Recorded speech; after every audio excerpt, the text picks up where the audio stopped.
Buenas noches, esto es Zona Franca, yo soy Daniel Pacheco.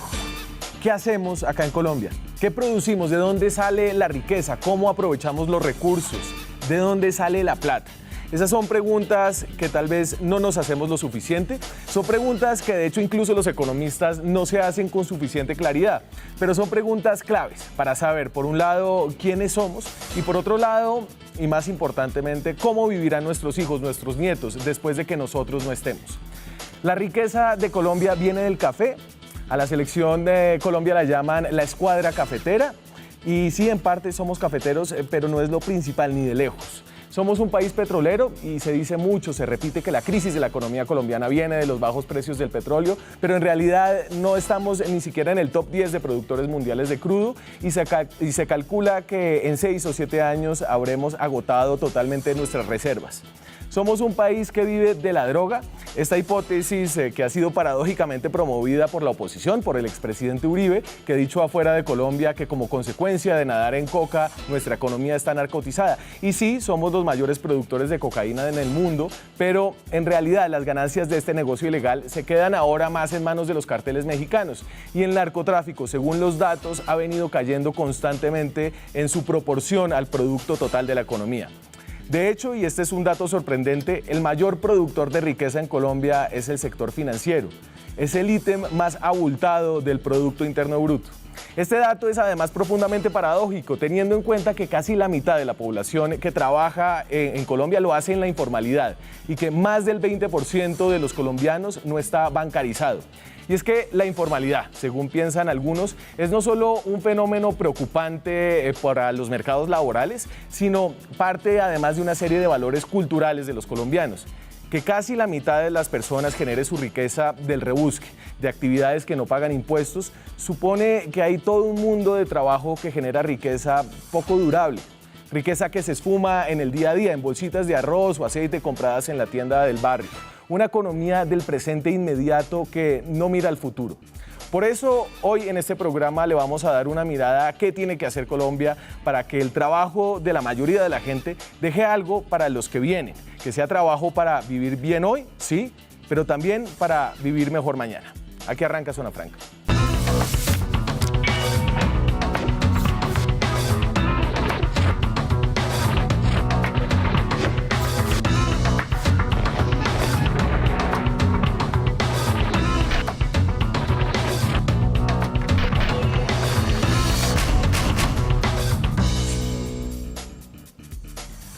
Y para hablar hoy de la economía colombiana nos acompañan dos economistas que creo que van a tener unas miradas distintas. Camilo Herrera Mora es director de la firma Radar, autor del nuevo libro Pobreza y Prejuicio, que sorprendentemente para hacer un libro de economía, me dice usted, se está vendiendo bastante bien, Camilo. Sí, de manera sorprendente el mercado ha encontrado interesante la idea de ver que Colombia es una economía que debe ser contada distinta, en un lenguaje cercano, y es hora de eliminar muchos prejuicios que tenemos. Vamos a ver si lo logramos hoy. También nos acompaña Mario Valencia, es profesor del CESA, es director del Centro de Estudios del Trabajo, Sede Trabajo, y también hace parte de la Red de Justicia Tributaria. Mario. Buenas tardes, Daniel, muchas gracias por la invitación a su programa. ¿Usted con una mirada económica distinta a la de Camilo? Probablemente sí, yo creo que vamos a ver en el medio del debate, digamos que nosotros tenemos una visión sobre por qué Colombia no es un país igual que los otros países más ricos del planeta. Vamos a ver si tenemos muchas diferencias en esa visión. Sobresimplifico si digo que usted está más a la izquierda y Camilo más a la derecha. Probablemente, claro. Yo sí creo que seguramente nosotros estamos más con, mi organización está más con la posición de defender a los productores nacionales, a los empresarios nacionales, a los trabajadores nacionales. Estamos en contra de los tratados de libre comercio, nos hemos opuesto durante muchos años a los tratados de libre comercio y creo que el tiempo y las cifras, los hechos nos están dando la razón. Desde esa premisa sí estamos en fronteras completamente excelente. distintas.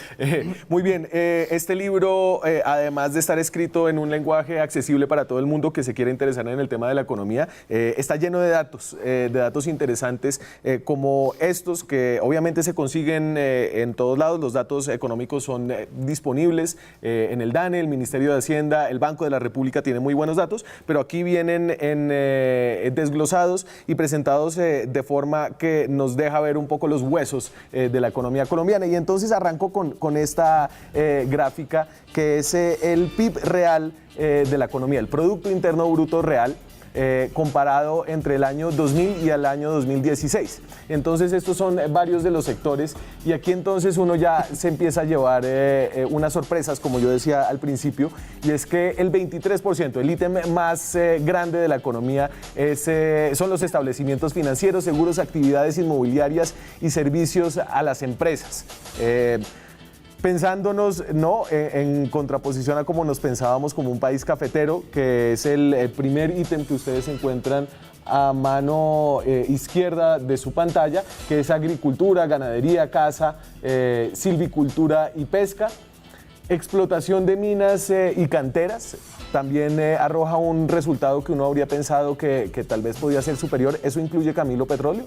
Sí, eso tiene toda la industria petrolera. O sea, solo y ha bajado. De hecho, desde el año... Como participación de la construcción de Producto Interno Bruto, sí ha perdido terreno dentro del total de la producción nacional.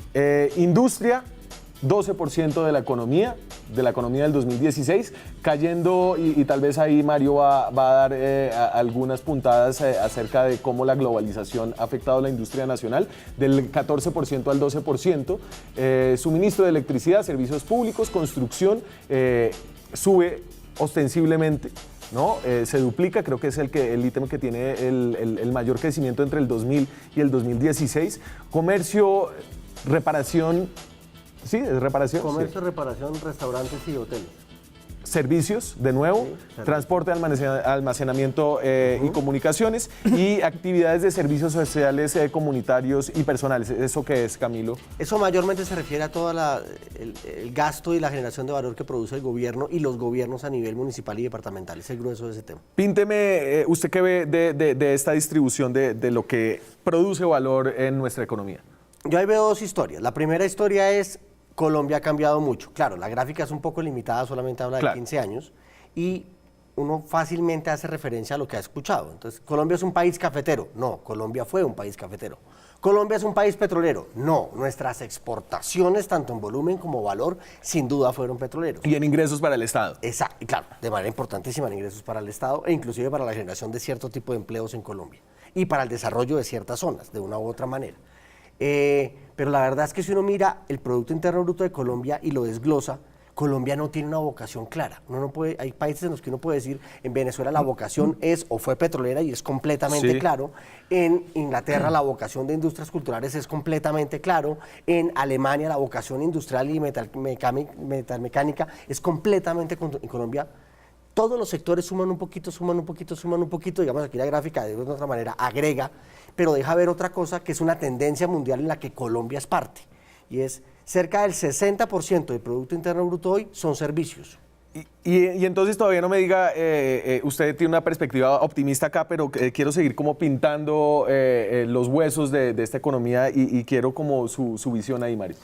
Hombre, yo creo que primero el mundo descubrió hace más o menos unos 2 siglos y medio qué es lo que genera riqueza en una sociedad, y eso digamos que nosotros no nos estamos inventando nada nuevo, y cuando los economistas hablamos de todos estos temas tan sofisticados realmente estamos reproduciendo una serie de ideas que vienen desde hace muchos años y que se han logrado demostrar, digamos, que son ciertas. Digamos, hay un patrón común entre qué es lo que genera desarrollo, qué es lo que genera riqueza en las sociedades, y eso se mantiene hasta nuestros momentos. Colombia es un país que no ha seguido ese patrón. Colombia es un país con muchas potencialidades. Colombia es un país que tiene un territorio maravilloso, tiene unos recursos naturales que podríamos explotar de manera sostenible, de manera sustentable, de manera racional. Tenemos una fuerza de trabajo muy valiosa y no hemos sido capaces de aprovechar esos recursos naturales no por una equivocación económica, sino por una decisión política de que no se realice de cierta forma, entre otras cosas, una serie de decisiones como por ejemplo haber abandonado el proceso de industrialización de Colombia de la década del 50, del 60 y el 70. Entonces hoy estamos pagando los platos rotos.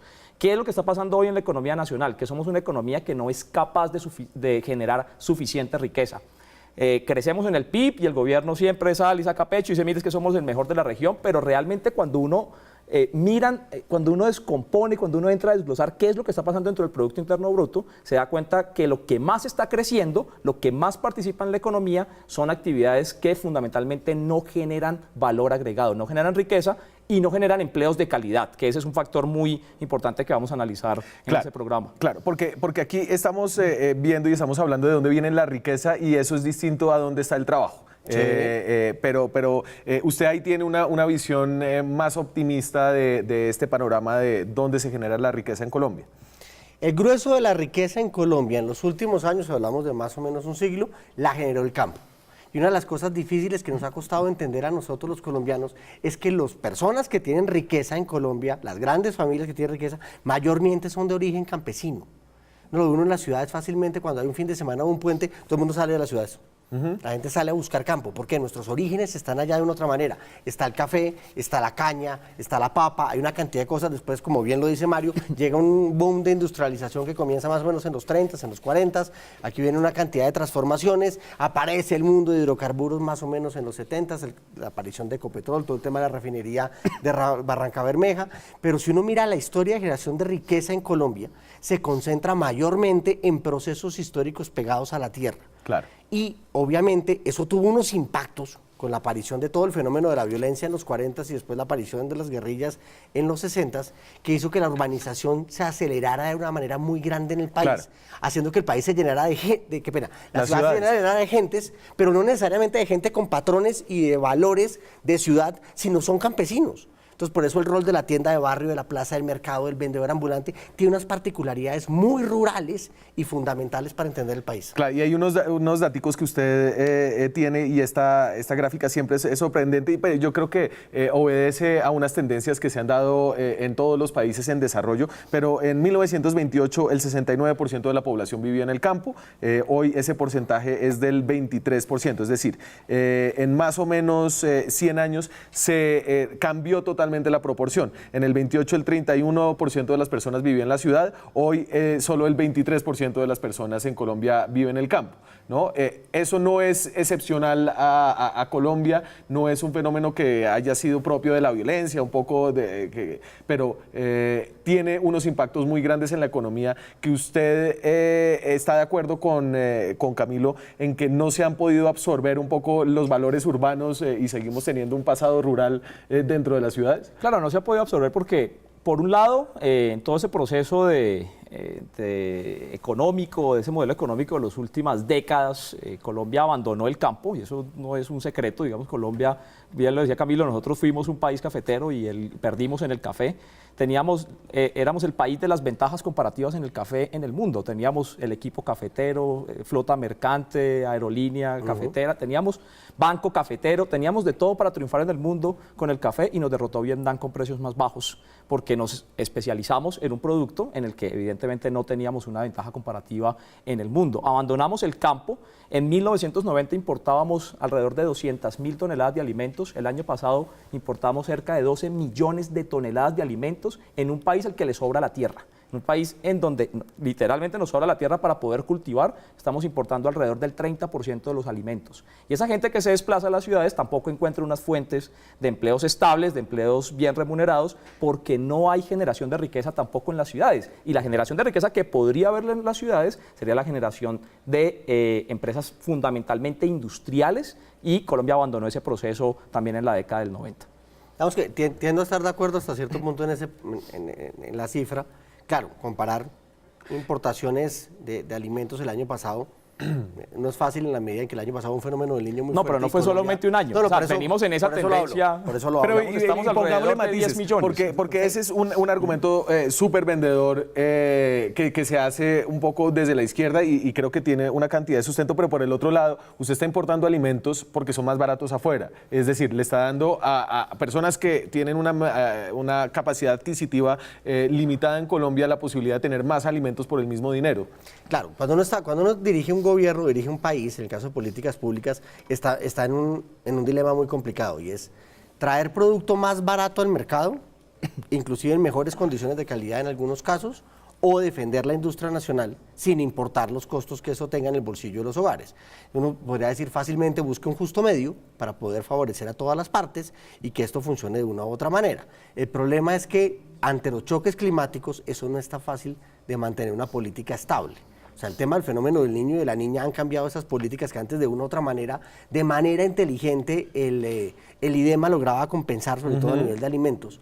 Pero desde, como bien lo dice Mario, desde el cambio de la Constitución del 91, de una u otra manera los cambios de las políticas económicas en Colombia, esto tiene una visión mucho más de libre mercado, que llega al punto de cómo hacemos, por medio de todos los productos, no solo la agrícola, un mecanismo que permita tener mejores precios en el mercado y aumentar la calidad de vida de las personas. El problema es que a la medida que se hizo ese ejercicio de políticas, y ahí estoy completamente de acuerdo con Mario, no se hizo un proceso por detrás de captura de esa mano de obra que iba a quedar de una u otra manera desempleada, y este es el término correcto, y empezaron unos procesos de generación de valor distintos. Colombia, digamos que se la jugó a un lado de la solución de las políticas sociales y económicas y no se la jugó al otro lado. Y dejó que la libre mano del mercado tomara las decisiones, y la libre mano del mercado casi siempre es perezosa. La libre mano del mercado no existe, ¿no? O sea, realmente es una idea bastante difícil de explicar, de que algo que es invisible, que no existe, es lo que controla la economía, ¿no? Lo que controla la economía no es la libertad de mercado, lo que controla la economía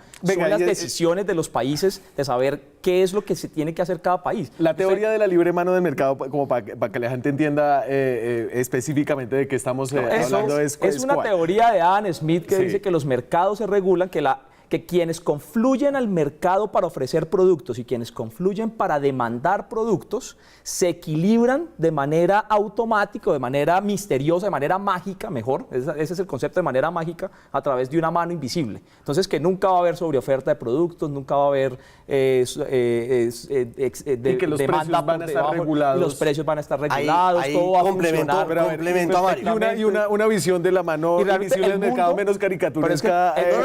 Nunca ha funcionado. Ahí no hay caricatura. No es caricaturesca, es así. O sea, la definición de la mano invisible no es caricaturesca, es exactamente eso. Es la magia del mercado, que nunca el mundo ha funcionado de esa forma. A Mario le falta un elemento que es fundamental. Cuando Adam Smith escribe eso, que lo escribe tal como está planteado, él no es economista, la economía no existe. Él es un teólogo moral. Adam Smith, estamos hablando de finales del siglo XVIII, más o menos. Sí, más o menos. Sí. Él es un teólogo moral. Y lo que dice es que lo que causa la mano invisible es la ambición del ser humano. Él lo que dice es, si uno libera el mercado, lo que va a pasar es que la ambición de la gente va a equilibrar el mercado. Si usted cobra mucho, la ambición del que quiere comprar le va a decir, bájeme el precio, y eso va a permitir que las cosas funcionen. Digamos que ahí nace toda la teoría de papel y lápiz. ¿Sabe qué es lo grave de eso? De la teoría económica. Detrás de eso, a la realidad lo grave, no es tan fácil. Sí. Lo grave de eso no es que se haya dicho en finales del siglo XVIII. Lo grave es que hoy todavía fundamentalistas económicos como Rudolf Holmes, como el ministro Mauricio Cárdenas, defienden la idea de la mano invisible, defienden la idea de la libertad de mercado, que, insisto, nunca ha tenido una aplicación real por una razón, y es algo en lo que no estoy de acuerdo con lo que ustedes han planteado sobre por qué se importaban alimentos. Aquí no se importaban alimentos para que la gente tuviera alimentos más baratos. Aquí no existe un país que tenga una agricultura fuerte en el mundo que esa agricultura no sea altamente subsidiada por el Estado. Estados Unidos se gasta $98.000 millones en subsidiar a sus agricultores. ¿Son muy competitivos los agricultores estadounidenses? No. El problema es que para Estados Unidos el problema de la agricultura no es un problema de mercado, no es un problema de mano invisible, es un problema de seguridad nacional. Aquí dejamos de producir alimentos no para beneficiar a los ciudadanos colombianos para que pudieran comprar arroz más barato. Lo compramos fue por una decisión política de no producir esos alimentos y tener que comprárselos a otros países, y hoy dependemos en alrededor de 30% de los alimentos de los colombianos tienen que ser importados. Entonces es, insisto, no una decisión económica racional, es una decisión política de arruinar a determinados sectores agropecuarios y no generar ninguna fuente alternativa de generación de riqueza. La empresa más grande de Colombia hoy son unos revendedores franceses que no producen absolutamente nada. Pero, a ver, y aquí creo que hay que hablar también de las dificultades de la otra cara. Es decir, si la mano invisible del mercado tiene unos problemas, la regulación estatal o privada o de cualquier forma, según la teoría económica, siempre tiene unas consecuencias que son impredecibles. Digamos que hay unas que son predecibles, otras no son predecibles. Como bien lo plantea Mario, los Estados Unidos tomaron una decisión política de decir, mi cordón agrario es una decisión estratégica del país, lo voy a subsidiar, ¿sí? Eso no necesariamente le ha funcionado bien a Estados Unidos en una cantidad de cosas, e inclusive Canadá le lleva la delantera en el tema agrícola, particularmente en trigo, con unas decisiones distintas. Pero sí, cuando el Estado regula lo que intenta es eliminar las asimetrías que tenga el mercado. Porque de una u otra manera, ninguna economía comienza en un punto cero. Si uno empieza a arreglar la economía ya, yo ahorita tengo pobres y tengo gente clase media y tengo ricos. Tengo que solucionar una cantidad de problemas que hay que intentar compensar, porque más allá de que haya economía, haya libre mercado, haya izquierda o haya derecha, hay gente que es pobre y tiene hambre, y eso está por encima de cualquier discusión política. Es un tema, la humanidad prima sobre la política. Claro. Entonces, bajo esa premisa, los gobiernos buscan los mecanismos de equiparar y compensar esto. Desafortunadamente, cada mecanismo que usted mete no necesariamente es eficiente ni efectivo, y de una u otra manera, históricamente está demostrado, tiene sesgos a favorecer o no favorecer a cierta industria, entonces, o sector, no necesariamente industria. Entonces, de una u otra forma, las políticas económicas, si bien en Colombia han servido mucho en los últimos 100 años, Sí. nos están llevando a un punto en este momento de unos retos de volver a pensar muchas de las políticas económicas y de los conceptos estructurales de la economía colombiana. Pero yo no estoy seguro si nos ha servido muy bien, Camilo. Déjeme interpelar 20 segundos a Camilo, porque yo no estoy seguro si ha funcionado muy bien. Nosotros hace 50 años Corea del Sur era más pobre que Colombia, y hoy Corea del Sur es la octava potencia industrial. O sea que algo tuvieron que haber hecho en términos de política económica, de política de Estado, para haber vivido un país que hace 50 años era una tierra de miseria y caos, como lo definía un escritor estadounidense, y haberlo convertido en la octava potencia industrial del planeta. Sí, y claro. algo tuvimos que haber hecho mal nosotros, que hace 50 años éramos más pobres de Corea, y hoy no somos, ni estamos ni entre los 10, ni entre los 20, ni entre los 30, ni entre los 40 países más poderosos del planeta. Eso, Algo comparándose, tuvimos que haber hecho mal. y usted hace una comparación que busca como elevar el nivel. Colombia sí ha mejorado sustancialmente en los últimos 100 años, en los últimos 50 años, incluso en los últimos 15 años, en indicadores sociales básicos. Yo creo que la humanidad ha mejorado en indicadores básicos. Yo creo que la producción de alimentos en la humanidad, digamos que ha mejorado, los medicamentos han mejorado, y eso ha permitido que la humanidad en su conjunto mejore las condiciones de vida. Es evidente que, digamos que la pobreza ha disminuido en Colombia, por supuesto que la pobreza ha disminuido, pero ojo que en los últimos años la pobreza multidimensional, la pobreza que mide una cantidad de aspectos diferentes al aspecto monetario, ha venido aumentando. Tiene razón. Estamos en momentos de repensar la economía. Incluso los más liberales económicamente están cuestionando la mano invisible del mercado. Vemos después de comerciales cómo esto se traslada a los mercados laborales, cómo pasamos de la riqueza al trabajo. Ya volvemos.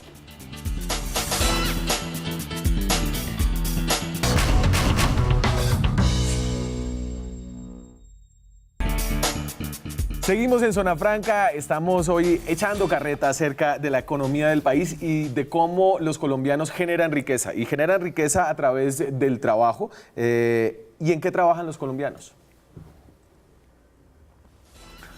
Y entonces ahí está un poco los sectores que generan ocupación en Colombia. En el 0%, esa no marca. Explotación de minas y canteras, 1%, y agregaba en riqueza cerca del 8%, ¿cierto? Sí. Intermediación financiera, ese era más o menos 20 y pico por ciento, 23% y 1% de los colombianos trabaja donde se produce el 20 y pico por ciento de la riqueza. Sí. Construcción, ese es más o menos cuadra, estaba cerca del 12. Cerca del 12. Actividades inmobiliarias, empresariales y de alquiler. Transporte, almacenamiento y comunicación, industrias manufactureras, 11%, agricultura, ganadería, caza, silvicultura y pesca, 17%, y generaba cerca de 8% de la riqueza, más o menos. Sí. Servicios comunales, sociales y personales, ¿eso qué es, Camilo? Mayormente de lo que es gasto del gobierno, de una u otra manera. 19%, y aquí viene el ítem más importante, que es comercio, hoteles y restaurantes. Es sector servicios y comercio. Ahí diría uno, se concentra también, era 28%, se concentra también la mayor cantidad de la informalidad. La informalidad, vamos de una a ver el nivel de informalidad, que creo que es un tema clave en esta reflexión sobre la economía colombiana. Entonces, estas son cifras del DANE. Que hace una encuesta donde le pregunta a la gente y no entremos a hablar de la categoría de ocupación porque es muy deprimente. Pero entonces, fíjense, esta es una gráfica que muestra más o menos desde el 2008 hasta el 2017. La línea oscura es una medición de las 23 principales ciudades del país y la línea azul clara es de las 13 ciudades. Ábrela un momentico para estar seguro, por favor. ¿Se puede? Ahí viene, ahí viene. Sí, señor. La azul clara es de las 13 ciudades, es decir, las ciudades más grandes, y la 23 incluye esas 13 y otras ¿qué? 11 más. Grandes, sí. Y ahí ustedes pueden ver que la informalidad es muy alta, aunque ha venido bajando. La informalidad está en la mayoría del país, casi bordeando el 50%, y en las ciudades más grandes baja un poquito al 46%, ¿cierto? Esto es un nivel de informalidad muy alto. Muy alto, digamos que relativamente cercano a los promedios de América Latina, y eso tiene que ver mucho con la historia propia que tiene nuestro continente. Y ahí es clave hacer una precisión que parece teórica, pero es muy importante. Y es, la gente siempre habla de empleo y de desempleo, y el concepto de empleo siempre lo tenemos vinculado a tener un trabajo formal con una cantidad de prestaciones sociales que obviamente se deben dar. Para las mediciones de empleo en el mundo entero, esto no es el DANE, se incluyen las personas que no solo tienen ese tipo de empleos, sino que de alguna manera causaron un ingreso en el último mes o en los últimos 2 meses. Entonces, por eso el DANE, de manera prudente, y no solo el DANE, otros institutos, muestran la cifra de informalidad, porque dice, listo, yo tengo una tasa de desempleo, ahorita en Colombia la tasa de desempleo es cercana al 10%, sí, pero de la mitad de los empleados, que no recuerdo el número que estamos ahorita, pero es cercano a los 22 millones de personas, algo así, la de los mitad... empleados no, de los ocupados. De los ocupados, claro. Ocupados, que viene un problema de lenguaje. Ahorita vamos a explicar eso porque Usted no va a decir que nos vamos a deprimir, ¿no? Allá es donde voy. De esos 22 millones de personas ocupadas, 11 millones están en la informalidad. Sí. Porque es que el empleo formal, como la ley lo define, o como está definido dentro del concepto de las personas, es muy pequeño en Colombia, porque históricamente hemos buscado una cantidad de mecanismos para no contratar a la gente legalmente, e inclusive la gente, busca en un que no error la conceptual, contraten. busca la forma de no contratarse legalmente. Claro. Y entonces ahí, antes de entrar a la categoría de ocupados, tratemos de definir la informalidad, que depende de la definición que usted dé de informalidad y depende de qué tan alto ponga los estándares del empleo. Usted podría tener una informalidad que es del 70% en Colombia, ¿no? Sí. Si formalidad, entendemos por formalidad tener un contrato de trabajo con prestaciones y estar básicamente lo que la gente entiende por contratado por nómina. Creo que esa cifra de formalidad sería mucho menor al 51%, que es más o menos lo que le da uno ahí.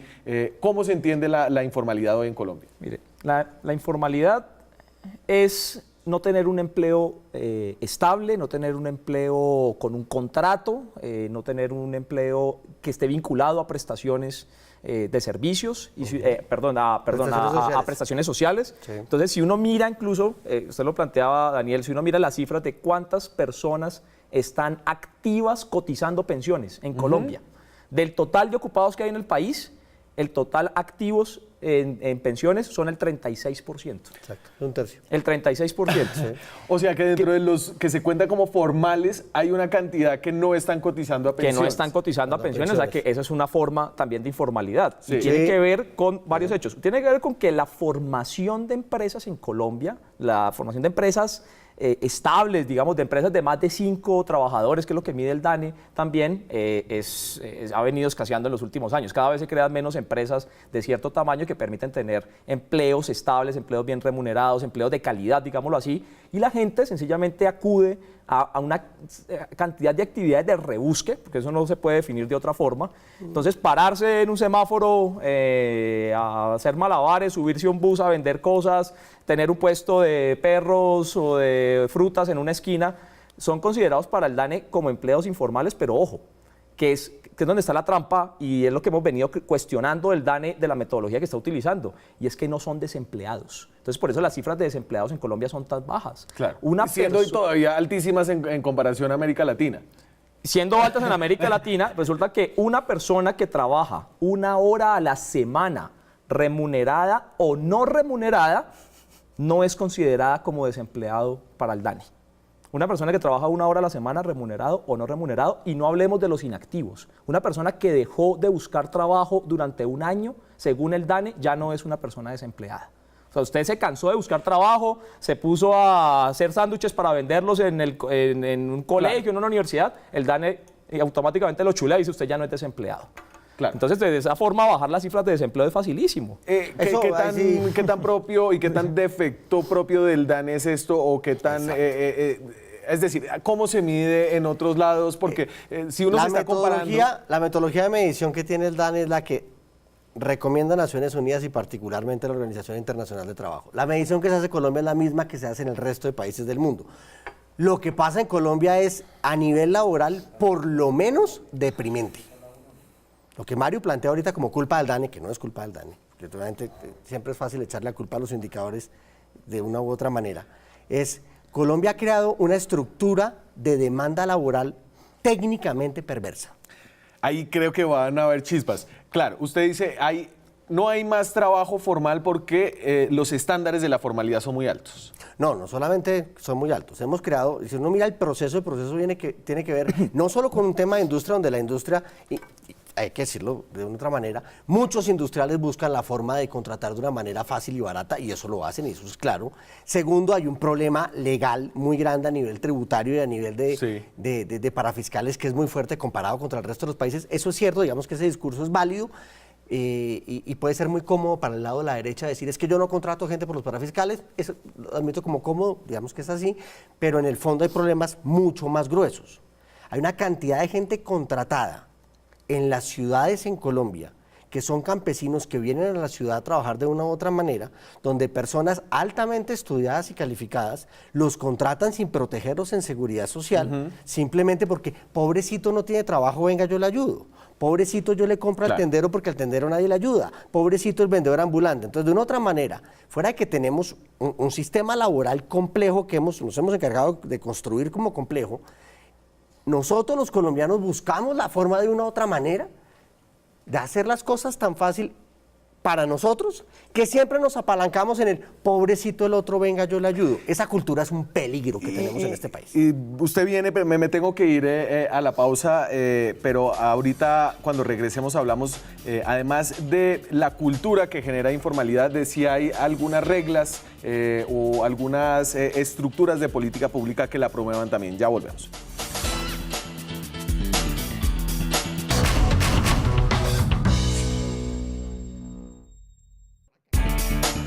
Seguimos en Zona Franca, estamos hablando de trabajo, de riqueza en la economía colombiana, de dónde sale la riqueza, de dónde sale el trabajo y por qué hay tanto trabajo tan regular.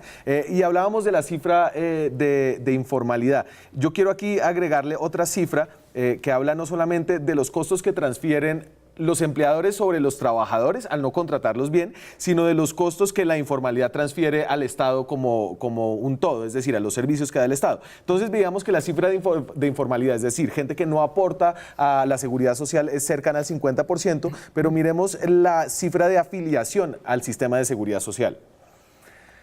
Entonces, esto es afiliados al Sistema General de Seguridad Social en salud.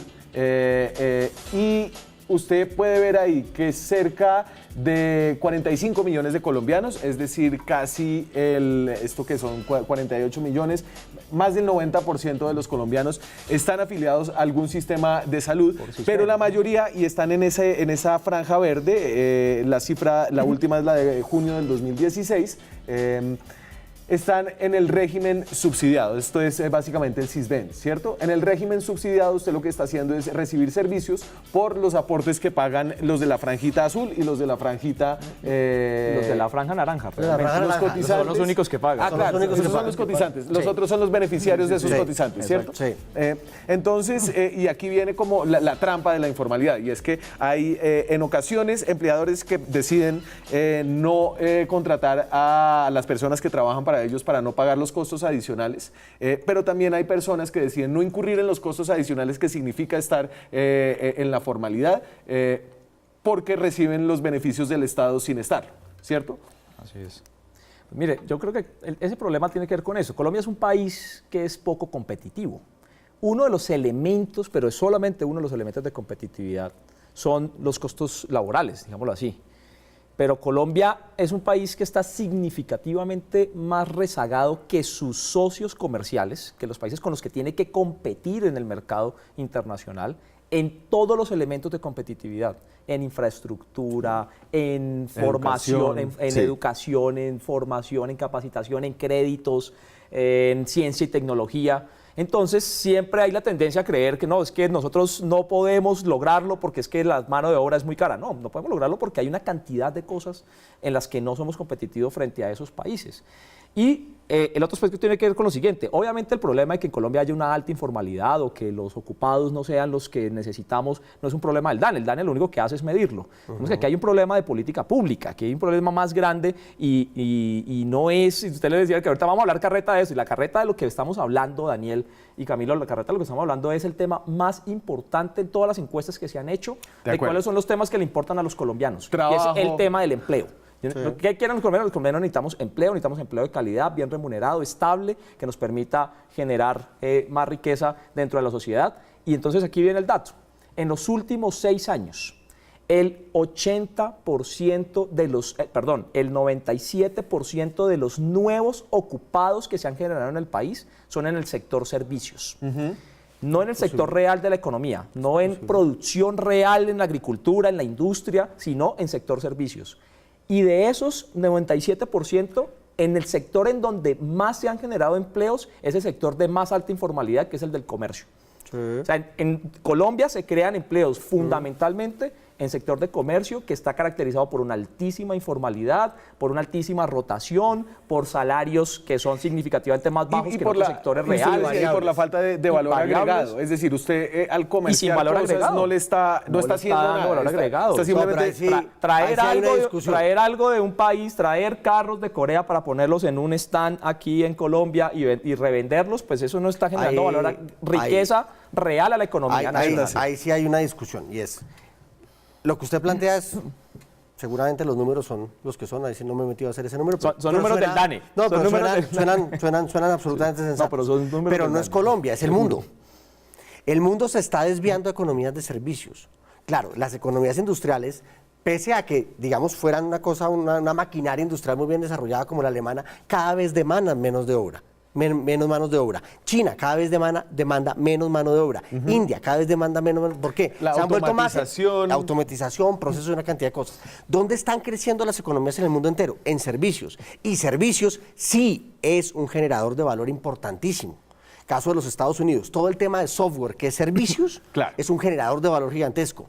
El comercio, si uno dice que es solamente coger un producto y revenderlo, ok, entiendo que no hay una gran generación de riqueza, pero en el tema de restaurantes hay una generación de riquezas, en el tema de hotelería hay una generación de riquezas, en una cantidad de situaciones, más allá de simplemente la tienda, hay una construcción de valor gigantesca y el mundo entero cada vez más allá. Va más allá. ¿Qué le pasa a los hogares? Se nos pasa a cualquiera de nosotros y seguramente a la gente que está viendo el programa. La gente en los últimos años cada vez está más dispuesta a pagar por un buen servicio porque entiende el valor que hay detrás de un servicio.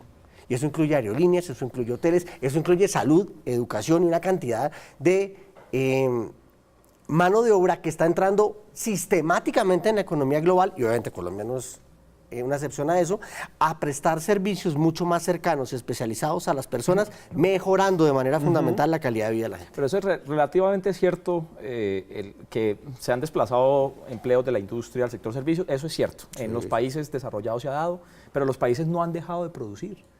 Es decir, la producción de mercancías se sigue dando y se tiene que seguir dando en una cosa, en una parte.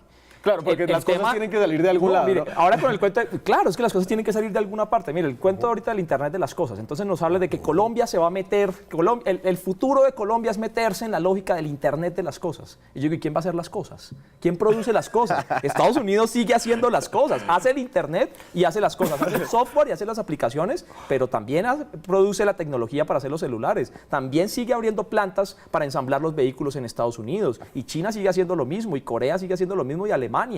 Y porque la cuestión es muy fácil.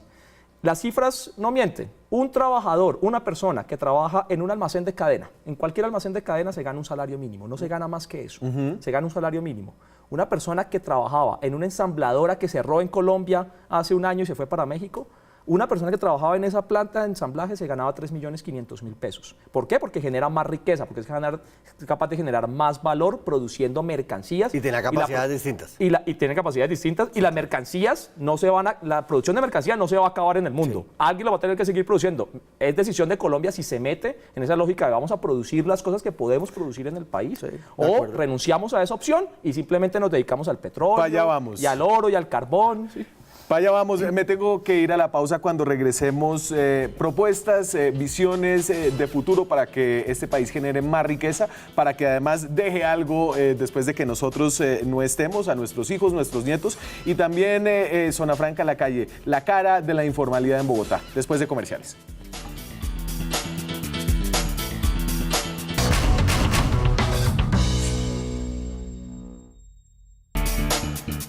Esto es Zona Franca, estamos hablando de la economía colombiana, de dónde sale la riqueza o la no riqueza que tenemos en este país y de dónde sale el trabajo y su buena y mala calidad. En la calle, en cualquier ciudad de Colombia, usted puede ver la informalidad de primera mano y así se ve en Bogotá. ¿Cómo le va a usted con el tema de vender en la calle? ¿Qué tan buen negocio es esto? Pues que sea buen negocio no es buen negocio, que al menos hace uno pues para llevar la comida a la casa. Gravísimo, mijo, porque muchas veces no nos llevamos ni lo del diario. Hasta el son de hoy, gracias a Dios que con esto uno saca la familia adelante. Es el sustento de muchas personas que no tienen recursos.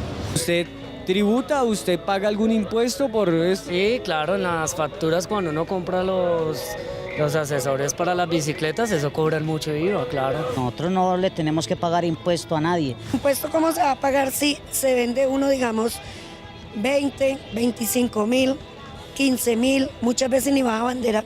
Pues así sea que uno tenga que pagar impuestos, uno los paga, pero que lleguen a un acuerdo, no que simplemente le quiten a uno la mercancía como ya lo han hecho varias veces. Pues si llegara el caso que pagara uno impuestos, pero que fuera cómodo, ¿no? Se pagaba, pero que lo dejaran trabajar. Se dice que ustedes no pagan impuestos, ¿no? Y esa es una de las razones por lo que los molestan. ¿Usted paga algún...? Perdón. ¿Quién dice que no paga impuestos? Usted paga impuestos hasta en la comida que usted se come. Entonces nosotros pagamos impuestos. Que de pronto no paguemos impuestos en el sitio donde estamos trabajando, pero todo el mundo paga impuestos. ¿Cómo es el tema con ustedes? ¿Ustedes representan una empresa? ¿Ustedes tienen prestaciones sociales? ¿Cómo funciona? No tenemos nada. No, nosotros no tenemos nada de prestaciones ni nada. Solamente nosotros vendemos la botella de Vive 100, nos ganamos 450 pesos por cada una, porque en la empresa no nos liquidan nada, liquidación ni prestaciones ni nada de hospital. ¿La empresa les da los uniformes, sí, todo eso? Ellos nos dan los carritos, nos dan el overol, nos da todo, solamente nosotros vender y cuidarnos de la policía. ¿A ustedes les toca pagar impuestos por esto que venden o cómo funciona? La empresa paga impuestos. Bueno, pero usted tiene Sisben, está afiliado con el Estado, tiene algún subsidio, alguna cosa. Tengo el Sisben, solamente Sisben. No estoy ni familia en acción, no estoy ni en nada de eso. Por ejemplo, yo no tengo Sisben, no estoy afiliado a ninguna EPS ni nada de eso, no tengo nada. Con el gobierno no tengo nada, ni siquiera con el IPES. Zona Franca, la calle con gafas oscuras, Oscar Rincón y Vive 100. Eso es de Cuala, sí, una empresa que además de Vive 100 y de promover la informalidad, ¿qué más hace? Es una empresa muy buena que tiene Colombia. Arranca, si mi memoria no me da, hace más o menos unos 40 años vendiendo Instacrem. Fue la joya de la corona, Quipitos. Y de ahí desarrollan toda una industria gigantesca en N cantidad de categorías, hasta el punto de que el año pasado, este año, le venden a Unilever toda su línea de aseo personal, lo que son champús y demás, porque prefieren salirse de ese mercado y meterse a otras categorías. Digamos que la economía formal y la economía informal se tocan constantemente a muchos niveles. Eso, digamos, a favor de las economías formales, a favor de las economías informales. Creo que es en contra de la economía en su conjunto. De acuerdo. No es posible que un país se desarrolle con el 50% de sus ocupados viviendo a lo del diario, lo que decía uno de los vendedores informales, ¿no? Es que nosotros vivimos lo del diario. O sea, ¿usted cómo va a desarrollar un país de esa forma? ¿Usted cómo va a desarrollar un país que genere riqueza, que la gente pueda estudiar, que la gente pueda incluso recrearse, pueda comprar cosas que dinamicen la economía? No se puede lograr de esa forma. Pero además, fíjese la perversidad. A estas personas que están en la calle como rebuscadores, las consideran como ocupados, son ocupados. Entonces, para lavarle la cara a las cifras del gobierno, son ocupados porque hacen parte de las estadísticas de los que no son desempleados en el país. Pero al día siguiente les tiran la policía para quitarle la mercancía. Entonces, así no es posible desarrollar el país. Yo creo que el enfoque económico de Colombia fracasó de cabo a rabo. Para mejorar, una breve receta económica suya, Mario.